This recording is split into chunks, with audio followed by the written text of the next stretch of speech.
Good day mga friends! So for today's video is we were having our morning routine like maniligta of course kay kinahanglan nato manilhig kay nga ang tukaran perting daghana og mga dahon, so kinahanglan na tang manglimpyo. So before ana kinahanglan ta mangita kay pangitaw na to ang siliki bisag asa na naman ibutang. So finally nakita na to ang silhig, so start na tang silhig. And habang nagasilhig ta, mas maayo nga gamiton nato ni siya nga time pag-meditate sa mga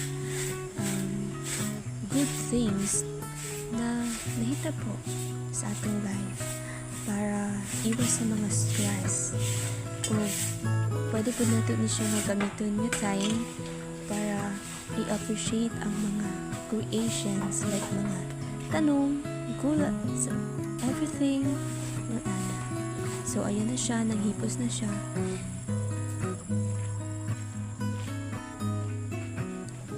Naghipos again kay napamay bakante, sayang. Medyo puno na siya, so need na siyang ilabay. So mauna na siya mong basurahan. Sa likod ay na siya sa ang CR. Okay lang kay mataguan man siya.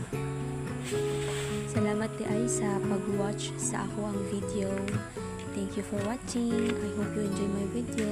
Happy ka always.